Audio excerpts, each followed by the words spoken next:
Alkitab bisa kita teliti, kita perhatikan, saudaraku, ternyata ya Nabi Nuh setelah air bah itu ada bersama-sama dengan Abraham selama berapa tahun?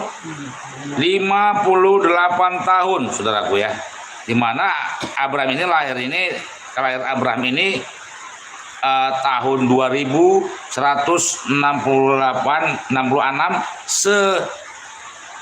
belum Masehi.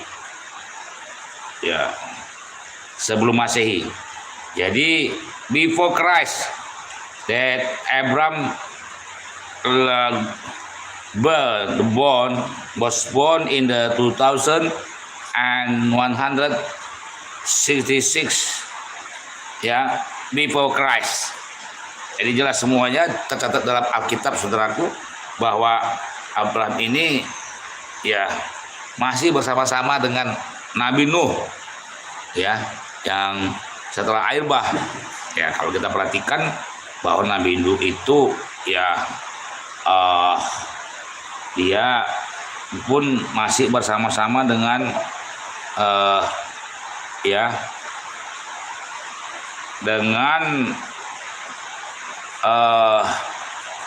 Adam, ya masih. Tapi Adam tidak lagi bersama-sama dengan Abraham.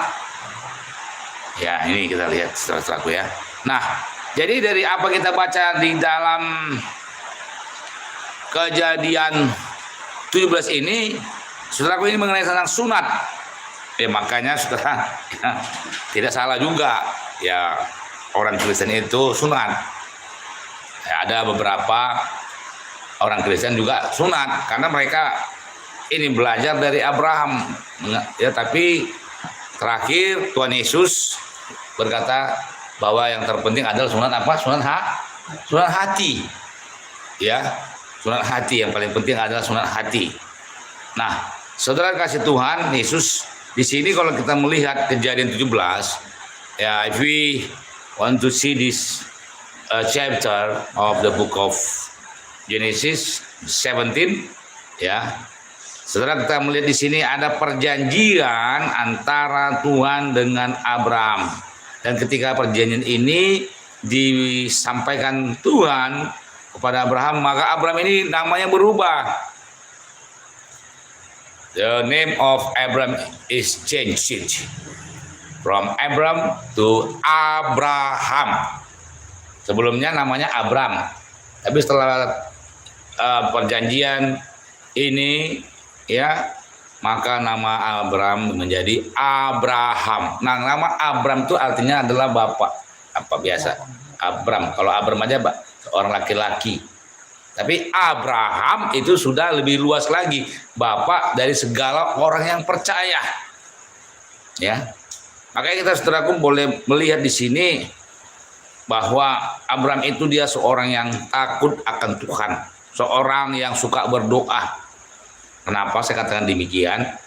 Ya, karena Abraham ketika dia mendengar suara Tuhan, ya, ketika Tuhan berfirman kepadanya, ya, ketika Tuhan membuat perjanjian dengan Abraham, saudaraku, ayat 3 dikatakan di situ, in the first 3 that Abraham itu sujud, saudara. And Abraham fell on his face. Jadi dalam terjemahan bahasa Inggrisnya, in English, ya, in Indonesia we say sujud. Ya, Kejadian 17 ayat 3 ini. Jadi salah satu mengapa kita itu berdoa seperti bisa dikatakan Muslim lah. Ya, sujud. Ya, sujud itu di dalam bahasa Inggrisnya di sini fell on his face. Abraham fell on his face. Ya. Jadi sujud itu seperti ya begitulah. Sujud. Jadi fell on his face. Artinya wajah itu dihadapkan ke tanah. Fell on his face. Nah, ini saudaraku, yang kita lakukan seperti ini dalam doa boleh juga, saudaraku ya. Tidak jadi masalah.